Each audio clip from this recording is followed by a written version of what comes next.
जय हिंद दोस्तों, स्वागत है आप सभी का आपके अपने परिवार द लॉजिकल साइंस में। मैं हूं आलोक सिंह आतीश और उम्मीद करता हूं आप सभी अच्छे होंगे। मेरे मित्र, आज के इस वीडियो सेशन में हम लोग डिस्कस करने वाले हैं गुरुत्वाकर्षण के जादू की। जी हाँ दोस्तों, आप में से बहुत सारे मित्र सोच रहे होंगे कि गुरुजी ऐसा क्या जादू है। तो मेरे मित्र, जब हम लोग ग्रेविटेशन चैप्टर से संबंधित न्यूमेरिकल क्वेश्चन सॉल्व करते हैं तो कुछ क्वेश्चन ऐसे हम लोगों को मिल जाते हैं जिसको अगर आप फॉर्मूला पे सारा वैल्यू को पुट करके सॉल्व करने की कोशिश करेंगे तो आपको थोड़ा सा वक्त लग जाता है। लेकिन मेरे मित्र, आज का जो तरीका होगा उससे आप उस क्वेश्चन को थोड़े समय में सॉल्व कर सकते हैं और उसका आंसर पा सकते हैं। इससे क्या होगा कि सर जो ग्रेविटेशन का बड़ा बड़ा सवाल आपको उलझाता है उसको आप आसानी से सुलझा लेंगे। आपके मन में आ रहा होगा कि ऐसे सवाल क्या होते हैं सर। तो भाई मेरे, अगर आपसे कोई ये पूछ देता है कि किसी वस्तु को 20 मीटर पर सेकंड के वेग से ऊपर की ओर फेंका गया है तो वस्तु कितना ऊपर जाएगी, तो फिर हम लोग सोचना शुरू कर देते हैं कि इसको सॉल्व कैसे करेंगे। कैसे पता चलेगा कि वो मैक्सिमम हाइट कितना कवर कर रही है। या फिर अगर हमसे ये पूछ देता है कि अगर किसी वस्तु को 40 मीटर पर सेकंड के वेग से ऊपर फेंका जा रहा है तो उसको ऊपर जाकर नीचे आने में कितना समय लगेगा। तो मेरे मित्र, आज के इस वीडियो सेशन में हम लोग ऐसे क्वेश्चन को चुटकी में सॉल्व करने का तरीका ढूंढेंगे। तो आइए बिना अपने समय को गंवाए हुए शुरू करते हैं आज के इस सेशन की और देखते हैं एग्जाम रेलेवेंट क्या कुछ सीख पाते हैं। मेरे मित्र, अगर हम लोग बात करें ग्रेविटेशन चैप्टर से संबंधित न्यूमेरिकल क्वेश्चन को सॉल्व करने की, तो आप सबों के माइंड में यहाँ पे इस चैप्टर के सभी फॉर्मूला आ जाना चाहिए। मेरे मित्र, अगर हम लोग इस चैप्टर से संबंधित फॉर्मूला की बात करेंगे तो आप कहेंगे सर पहला तो हमारा गुरुत्वाकर्षण बल का फॉर्मूला होगा, जो कि आप सभी मित्रों को बड़े ही अच्छे से याद होगा। आप सभी क्या कहते हैं कि गुरुजी, अगर हम लोग गुरुत्वाकर्षण बल की बात करते हैं, किसकी बात करते हैं, अगर हम लोग गुरुत्वाकर्षण बल की बात करते हैं, ग्रेविटेशनल फोर्स की बात करते हैं, तो हम सभी कहते हैं सर इसको रिप्रेजेंट हम लोग एफ से करते हैं। और एफ इक्वल टू क्या होता है, तो आप कहते हैं सर GM1 इंटू M2 बटा R स्क्वायर होता है। साथ ही आप सभी क्या कहते हैं कि गुरुजी ये तो गुरुत्वाकर्षण बल के लिए फॉर्मूला हो जाता है, लेकिन अगर हम इस ग्रेविटेशनल कांस्टेंट कैपिटल जी की बात करते तो क्या कहते हैं सर, इसी को क्रॉस मल्टीप्लीकेशन कर दो। इसको अगर क्रॉस मल्टीप्लीकेशन करेंगे तो GM1 into M2 equal to हम लोग क्या लिख सकते हैं, FR स्क्वायर, और G इक्वल टू हम लोग क्या कहते हैं सर, ये हो जाएगा FR स्क्वायर बटा M1 इंटू M2। तो पहला फॉर्मूला तो आपका इस चैप्टर का ये हो जाता है और दूसरा फॉर्मूला आपका ये हो जाता है। सर तीसरा फॉर्मूला भी होता है, बिल्कुल होता है। चला, तीसरा फॉर्मूला आपका गुरुत्वीय त्वरण का होता है। क्या होता है, तो आप सभी कहते हैं कि सर गुरुत्वाकर्षण स्थिरांक गुना पृथ्वी का द्रव्यमान बटा पृथ्वी की त्रिज्या का वर्ग, यानी कि इसको हम लोग क्या कहते हैं सर, G इक्वल टू क्या होता है, GME बटा RE स्क्वायर। तो ये तो तीन बेसिक फॉर्मूला है सर, मेरे ख्याल से आप सबको मालूम होगा। अब सवाल ये आती है कि सर हम लोग यहाँ पे वेट की भी बात करते हैं, तो चला जी W इक्वल्स टू mg आप सबों को मालूम है। अब सवाल यहाँ पे ये है कि क्वेश्चन तो हमको सिर्फ इसी फॉर्मूला के रिगार्डिंग नहीं पूछा जाता है, यह हमको देखने को नहीं मिलता है। हमको क्वेश्चन जो मिलता है उसमें बेसिकली हमारा इंपॉर्टेंट पॉइंट क्या होता है, तो सर इंपॉर्टेंट पॉइंट होता है गुरुत्व के अधीन, गुरुत्व के अधीन, गुरुत्व के अधीन गति कर रही वस्तु के लिए समीकरण, गति कर रही, गुरुत्व के अधीन गति कर रही वस्तु के लिए समीकरण, वस्तु के लिए समीकरण। मेरे मित्र, आप सभी कहते हैं कि गुरुजी अगर वस्तु को ऊपर फेंका जाता है तो हम लोग कहते हैं V इक्वल टू जो होता है वो U माइनस GT होता है। क्या है, तो सर यहाँ पे हम लोग गुरुत्वीय त्वरण का मान ऊपर फेंकने के लिए क्या लेते हैं, ऋणात्मक लेते हैं। क्यों, तो सर त्वरण जो है वो वेग बढ़ने से बढ़ता है और वेग घटने से घटता है। तो जैसे जैसे ऑब्जेक्ट ऊपर जाएगा तो सर उसका तो वेग कमेगा, वेग कमेगा तो गुरुत्वीय त्वरण क्या लेंगे हम लोग, ऋणात्मक या धनात्मक। आप कहेंगे सर ऋणात्मक लेंगे। क्यों, क्योंकि आप सबों को मालूम होगा कि वेग बढ़ेगा तो त्वरण धनात्मक होगा, वेग घटेगा तो त्वरण ऋणात्मक होगा, वेग कांस्टेंट है त्वरण 0 होगा। तो ऊपर जाएगा तो सर जी वेग घटेगा, त्वरण हम लोग क्या कहेंगे, ऋणात्मक। तो V equal to U minus GT लेते हैं। फिर क्या कहते हैं sir, H equal to UT minus half GT square कहते हैं। और फिर हम लोग क्या कहते हैं, गुरुजी V square equal to U square minus 2GH। कब, तो सर जब वस्तु को नीचे से ऊपर फेंका जाता है। मेरे मित्र, जब हम लोग बात करते हैं किसी वस्तु के ऊपर से नीचे गिरने की, जब हम लोग बात करते हैं किसी वस्तु के ऊपर से नीचे गिरने की, तो आप कहेंगे सर जैसे जैसे नीचे आएगा वेग क्या होगा, आप कहेगा सर वेग बढ़ता जाएगा। तो हम लोग कहते हैं सर गुरुत्वीय त्वरण धनात्मक लेते हैं, क्योंकि वेग बढ़ेगा तो गुरुत्वीय त्वरण धनात्मक होगा। तो हम लोग कहते हैं सर V इक्वल टू यहाँ पे U प्लस GT लेते हैं। H इक्वल टू क्या लेते हैं सर, तो UT plus half GT square लेते हैं। और साथ ही वी स्क्वायर इक्वल टू क्या लेते हैं हम लोग, आप कहेंगे यू स्क्वायर प्लस 2gh लेते हैं। मेरे मित्र आप गौर से देखो, पूरे ग्रेविटेशन चैप्टर में आपको सामान्यतः इतने ही क्वेश्चन देखने को मिलते हैं, सॉरी इतने ही फॉर्मूला आपको देखने को मिलते हैं जितना कि आप इस बोर्ड पे देख रहे हो। चाहे गुरुत्वाकर्षण बल की बात की जाए, ग्रेविटेशनल कांस्टेंट की बात की जाए, ग्रेविटेशनल एक्सेलरेशन की बात की जाए, या फिर गुरुत्व के अधीन गति कर रहे वस्तु के लिए, चाहे वस्तु को नीचे से ऊपर फेंका जाए या फिर ऊपर से नीचे गिराया जाए, आपको इतना ही समीकरण मिलता है जो कि आप सभी देख पा रहे हो। अब मेरे मित्र मसला ये नहीं है कि ये फॉर्मूला हमको याद रहेगा तभी क्वेश्चन बनेगा। मसला हमारे पास ये है कि सर हमारे एग्जाम में कभी क्वेश्चन ये पूछ लिया जाता है कि किसी वस्तु को 30 मीटर पर सेकंड के वेग से ऊपर फेंका जाता है, किसी वस्तु को 30 मीटर पर सेकंड के वेग से ऊपर फेंका जाता है, तो वस्तु मैक्सिमम हाइट कितना कवर करेगी, ऊपर जाकर के ये नीचे कितने समय में आ जाएगी, ऊपर जाने में इसको कितना समय लगा, नीचे आने में कितना समय लगा, ये सारे क्वेश्चन पूछे जाते हैं। और फिर अगर हम लोग यहाँ पे क्या करें sir, v equal to u minus g t लगाना शुरू कर दें, h equal to u t minus half g t square लगाना शुरू कर दें, मतलब पूरा जो ग्रेविटेशन पढ़े हैं उसका कंसेप्ट लगाना शुरू कर दे, तो पता चला सारा टाइम निकल जाएगा। तो क्या करना होगा सर मेरे मित्र, आप सभी को यहाँ पे ध्यान देना होगा। क्या ध्यान देंगे, तो जरा सा आप हमको ये बताइए कि किसी भी चीज को आप ऊपर फेंकेंगे तो उसके लिए कुछ ना कुछ वेग तो होगा ना सर।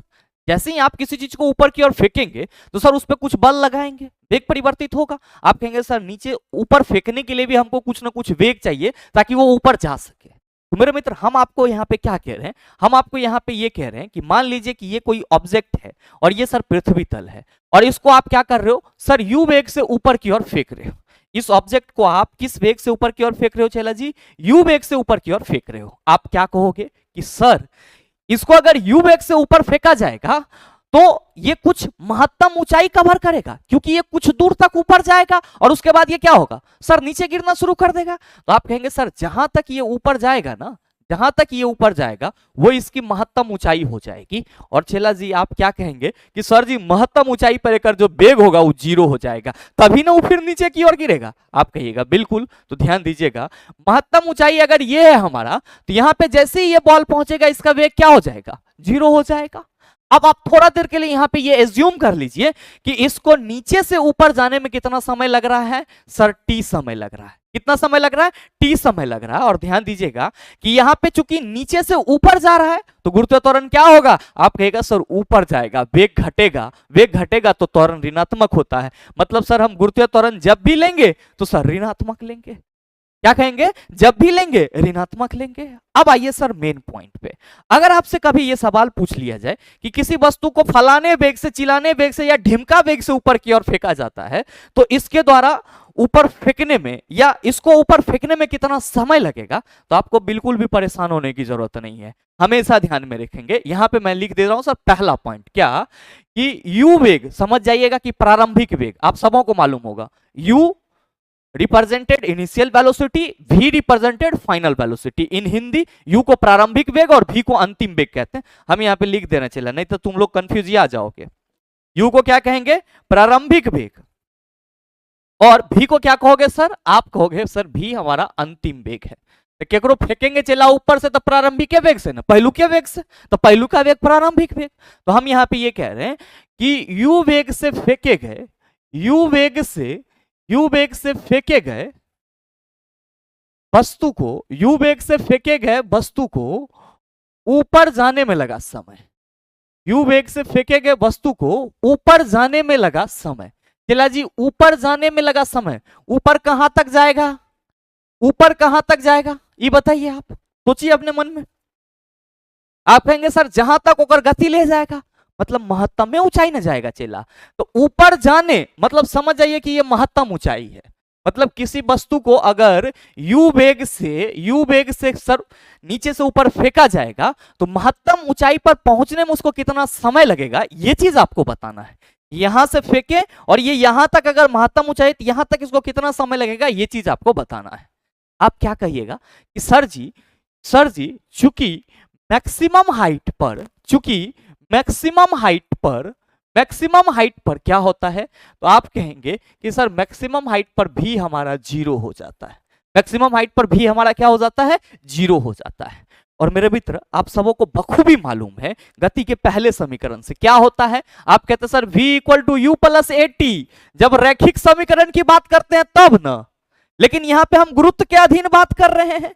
तो गुरुत्व के अधीन हम आपको क्या बताए हैं कि सर v इक्वल टू यहां पे ऊपर जा रहा है तो u माइनस जी टी होगा। यहां पे जो हमारा g है वो कहां आ जाएगा, आप कहेंगे सर जो a है इसके बदले हम यहाँ पे g लिखेंगे, और चूंकि ऊपर फेंका जा रहा है तो यहाँ पे प्लस नहीं होगा। चला ये तो पहला समीकरण है, हम याद दिलाने के लिए ना बताया आपको। तो आप कहिएगा सर ऊपर फेंका जा रहा है ना, u वेग से फेंके गए वस्तु को ऊपर जाने में लगा समय, तो आप कहेंगे सर v ऊपर में 0 होगा, तो हम लोग कहेंगे कि v इक्वल टू हो जाएगा u माइनस जी टी। क्या हो जाएगा चला जी, v equal to u minus g t. ध्यान दीजिएगा v क्या होगा, आप कहिएगा 0।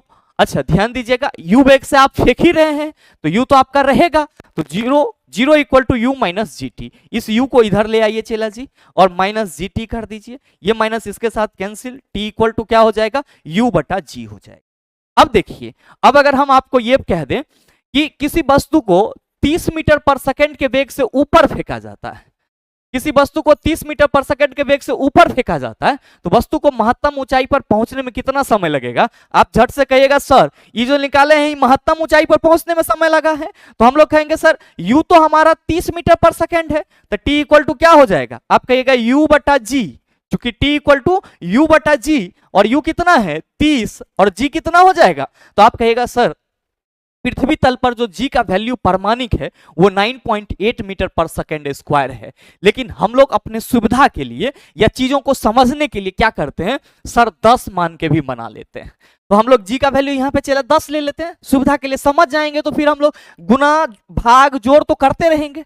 आप कहेगा सर ले लीजिए 10 या 30, मतलब कितना समय लगा चला, कितना समय लगा 3 सेकंड। कितना समय लगा सर 3 सेकंड। और चला जी आप बताइए, आपको मैं होमवर्क दे रहा हूं सर इसी फॉर्मूला से रिलेटेड कि अगर किसी वस्तु को ऊपर की ओर 50 मीटर पर सेकंड से फेंका जा रहा है तो महत्तम ऊंचाई पर पहुंचने में लगा समय क्या होगा सर, 1 सेकंड के अंदर नीचे कमेंट करके बताइएगा, आपके कमेंट का इंतजार रहेगा। आइए अब हम लोग बात करते हैं सर अगले पॉइंट के कि अगर वस्तु को u वेग से फेंका जाए तो वो कितना महत्तम ऊंचाई को कवर करेगी। ध्यान में रखिएगा, जब भी क्वेश्चन में आपसे ये पूछा जाए किसी वस्तु को फलाने वेग से ऊपर की ओर फेंका जा रहा है तो उसको ऊपर पहुंचने में कितना समय लगेगा, आप उस फलाने वेग को 10 से क्या कीजिएगा डिवाइड कर दीजिएगा, कितना समय लगेगा आपको पता चल जाएगा। आप कहिएगा कि सर अगर हम यहां पे ये कहें कि किसी वस्तु को u वेग से फेंकने पर किसी वस्तु को u वेग से फेंकने पर किसी वस्तु को u वेग से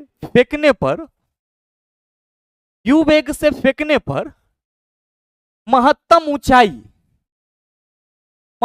ऊंचाई यानी कि मैक्सिमम हाइट क्या होगा, मैक्सिमम हाइट क्या होगा, तो आपको बिल्कुल भी परेशान नहीं होना है। चला क्या कहोगे कि सर मानेंगे कि हमारा कोई ऑब्जेक्ट है और एकरा हम u वेग से ऊपर फेंक रहे हैं, महत्तम ऊंचाई ये कवर कर लिया h, महत्तम ऊंचाई पे जाएगा तो v इक्वल्स टू क्या हो जाएगा 0 हो जाएगा, v इक्वल्स टू क्या हो जाएगा 0 हो जाएगा। मेरे मित्र आप सबों को मालूम है और अभी जस्ट मैंने आपको बताया है ये जो आपका तीसरा समीकरण दिख रहा है v square equal to u square minus 2gh, तो आप सभी क्या कहेंगे कि चूंकि यहां पे भी मैक्सिमम हाइट हमारा क्या है, चूंकि यहां पे भी मैक्सिमम हाइट पे पहुंचेगा ऑब्जेक्ट तो v हमारा क्या होगा चला, आप कहोगे सर जी 0 हो जाएगा। यहां पे भी मैक्सिमम हाइट पे पहुंचेगा तो v क्या हो जाएगा हमारा 0 हो जाएगा। आप क्या कहोगे कि सर चूंकि हम जानते हैं v square equal to u square minus 2gh होता है, मतलब वस्तु के प्रारंभिक वेग, अंतिम वेग और वस्तु द्वारा तय की गई दूरी या ऊंचाई में एक संबंध होता है जिसको हम लोग v square equal to u square minus 2gh से रिप्रेजेंट करते हैं। आप कहेंगे महत्तम ऊंचाई पे पहुंच रहा है मतलब वेग तो गुरुजी 0 ना हो गया, बिल्कुल चला 0 का स्क्वायर, आप कहिएगा सर 0a होगा।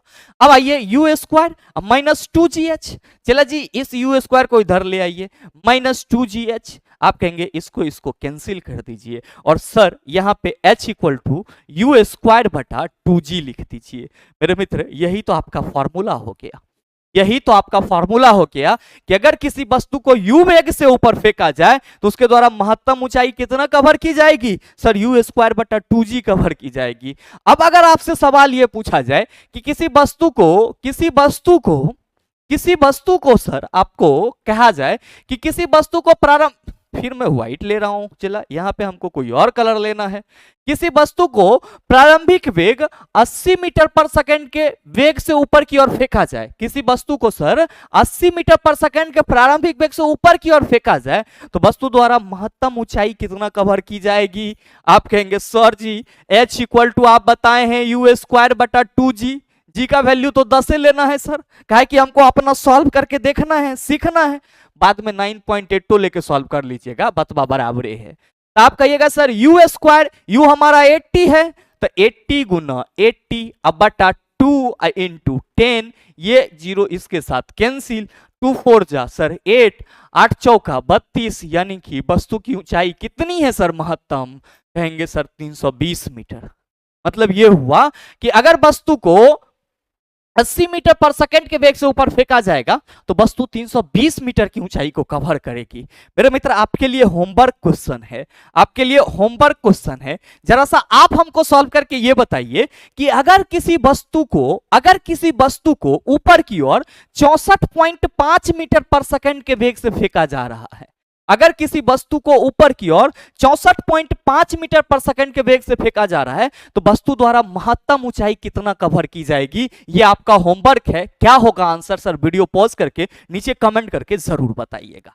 आइए अब बात करते हैं कि सर अगर किसी वस्तु को u वेग से ऊपर की ओर फेंका जाए तो ऊपर जाकर नीचे आने में उसको कितना समय लगेगा? आइए सर इसको भी डिस्कस करते हैं। आप लोग पहले हेडिंग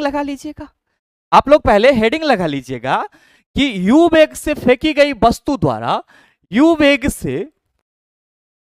से फेंकी गई वस्तु द्वारा ऊपर जाकर नीचे आने में लगा कुल समय।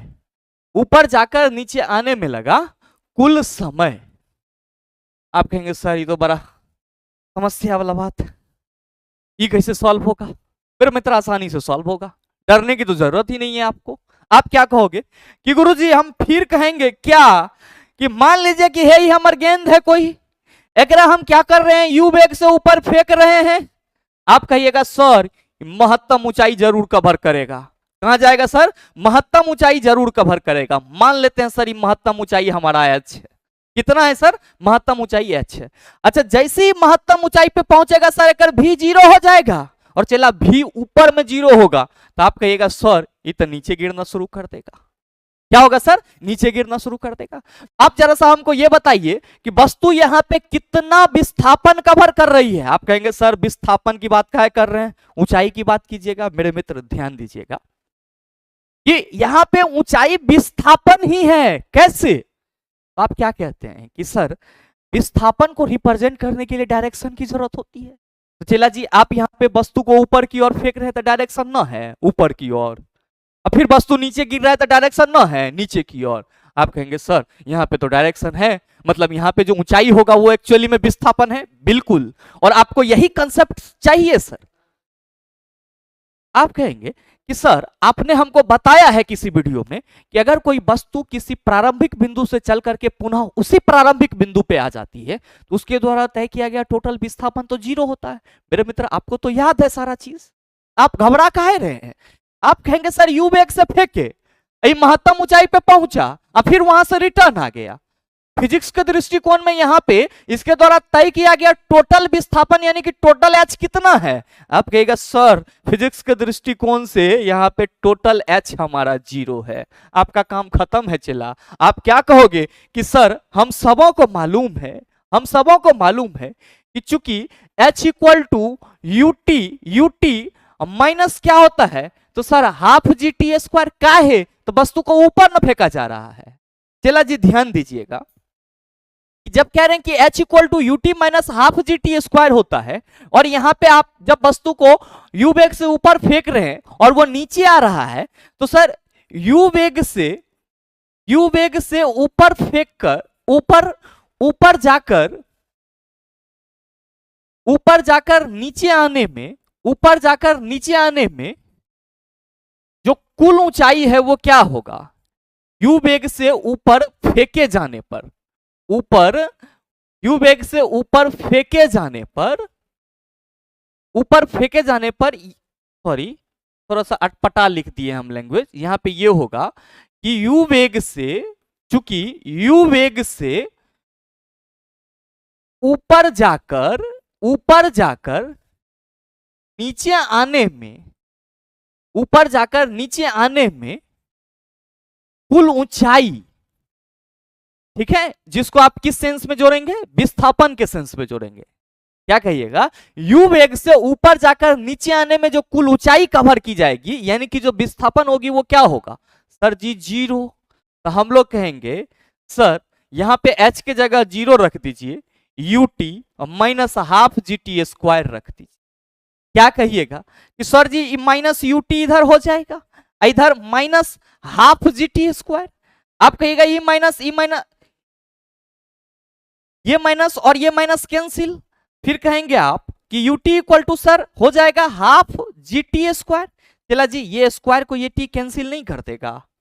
आप क्या कहिएगा कि गुरुजी ये फॉर्मूला को हम लोग u इक्वल टू GT बटा 2 लिख सकते हैं, क्रॉस मल्टीप्लीकेशन करेंगे तो 2u इक्वल टू हम लोग क्या लिखेंगे सर GT, और t इक्वल टू हम लोग क्या कहेंगे गुरुजी 2u बटा g, 2u बटा g। मेरे मित्र यही तो आपका ऊपर जाकर नीचे आने में लगा कुल समय है। और अगर आपसे सवाल पूछा जाए कि किसी वस्तु को u प्रारंभिक वेग यानी कि 10 मीटर प्रारंभिक वेग से ऊपर फेंका जा रहा है, तो ये वस्तु ऊपर जाकर नीचे नीचे नीचे कितने देर में आ जाएगी? तो आप कहेंगे सर चूंकि t इक्वल टू 2u बटा g होता है तो हम कहेंगे 2 गुना 10 बटा g, मतलब वस्तु को अगर ऊपर की ओर फेंका जाएगा तो सर ये 2 सेकंड में ऊपर जाएगा और नीचे आ जाएगा। वस्तु को अगर ऊपर की ओर फेंका जाएगा तो 2 सेकंड में ये क्या होगा? तो सर ऊपर जाकर के नीचे आ जाएगा। मतलब क्या हुआ कि u वेग से फेंकी गई वस्तु द्वारा ऊपर जाकर नीचे आने में लगा समय t इक्वल टू 2u बटा g। क्या कहिएगा? t इक्वल टू 2u बटा g। और आपके लिए होमवर्क है चला जी, आप सभी इसको सॉल्व करके बताइए कि अगर किसी वस्तु को ऊपर की ओर, अगर किसी वस्तु को ऊपर की ओर 9.8 मीटर पर सेकंड के वेग से फेंका जा रहा है, अगर किसी वस्तु को ऊपर की ओर 9.8 मीटर पर सेकंड के वेग से फेंका जा रहा है तो वस्तु को ऊपर जाकर नीचे आने में कितना समय लगेगा? इसको आप सर कैलकुलेट करके नीचे कमेंट करके जरूर बताइएगा। आइए अब बात करते हैं कि सर किसी भी वस्तु को नीचे आने में कितना समय लगेगा, क्योंकि आपने तो ऊपर जाने में कितना समय लगेगा, कितना ऊपर जाएगा, और साथ ही ऊपर जाकर नीचे आने में कितना समय लगेगा, ये तीनों बता दिया, लेकिन नीचे आने में कितना समय लगा है ये तो बताया नहीं आपने। तो मेरे मित्र आप सभी ध्यान में रखेंगे कि किसी वस्तु को ऊपर जाने में जितना समय लगता है उतना ही सर नीचे आने में समय लगता है। यानी कि अगर किसी वस्तु को ऊपर जाने में समय, अगर किसी वस्तु को सर ऊपर जाने में कितना समय लग रहा है, तो सर समय अगर u बटा g लग रहा है तो सर नीचे आने में भी समय u बटा g ही होगा। आप कहेंगे इसे कैसे, हमको प्रूफ करके बताइए। तो चला जी प्रूफ हेले है, आप आइए यहां देख लीजिए, आप आइए यहां सर देख लीजिए। और कैसे देखिएगा तो ये भी लिख लीजिए सर, आपको काम आएगा कि नीचे आने में जो लगा समय होगा, चला जी नीचे आने में लगा समय, नीचे आने में लगा समय वो क्या होगा? तो आप कहेंगे कि सर ऊपर जाकर नीचे आने में, ऊपर जाकर नीचे आने में लगा कुल समय माइनस ऊपर जाने में लगा समय, माइनस ऊपर जाने में लगा समय, ऊपर जाने में लगा समय। ये ना होगा चला, ये बताओ कि ऊपर जाकर नीचे आने, आपको नीचे आने में लगा समय ज्ञात करना है। कुल समय तो ऊपर गया और जो नीचे आया दोनों का योग होता है, तो ऊपर गया और नीचे आया दोनों का योग आपके पास क्या है? तो सर 2u बटा जी। ऊपर जाकर नीचे आने में लगा कुल समय, और ऊपर जाने में कितना समय लग रहा है? तो सर u बटा जी। आप क्या कहोगे कि sir according to previous formula हम लोग यहां देख पा रहे हैं कि यू वेग से फेंकी गई वस्तु द्वारा ऊपर जाकर नीचे आने में लगा समय, आप कहिएगा सर 2u बटा जी। और अभी जस्ट देखा है ऊपर जाने में कितना समय लग रहा है गुरुजी, u बटा जी। आप देखिए दोनों का बेस क्या है, आप कहेंगे सर सेम है, तो 2u माइनस यू क्या होगा, आप कहेंगे सर ये हो जाएगा u बटा जी। तो चेला जी ऊपर जाकर नीचे आने में लगा समय को अगर आप टी डैश से रिप्रेजेंट कर दें तो टी डैश u बटा जी है। और हम आपको क्या बताएं कि जितना समय ऊपर जाने में लगता है उतना ही समय नीचे आने में भी लग जाता है। मेरे मित्र अब आप हमको बताइए कि क्या अगर आपको एग्जाम में इस तरह का सवाल दे दिया जाए तो आप उसको आसानी से सॉल्व नहीं कर लेंगे? आप कहेंगे सर बड़े ही आसानी से सॉल्व कर लेंगे। तो मुझे उम्मीद है कि यहां तक के सभी फॉर्मूला को आप आसानी से समझ पाए होंगे। और मेरे ख्याल से अब अगर आपको इससे संबंधित किसी भी प्रकार का क्वेश्चन दे दिया जाए तो आप उसका जवाब बखूबी दे सकते हैं। साथ ही उम्मीद करते हैं कि ये वीडियो आपको अच्छा लगा होगा। अगर आपको वीडियो अच्छा लगा तो वीडियो को लाइक कीजिएगा, ज्यादा से ज्यादा शेयर कीजिएगा, और हाँ अगर आप चैनल पे नए हैं तो सब्सक्राइब करके बेल आइकन दबा लीजिएगा ताकि इस तरह के एग्जाम रेलेवेंट वीडियो का नोटिफिकेशन सबसे पहले आपके पास पहुंचे और आप उसको सबसे पहले देख पाओ। मिलते हैं फिर अगले सेशन में, तब तक के लिए best of luck, thank you, have a nice day.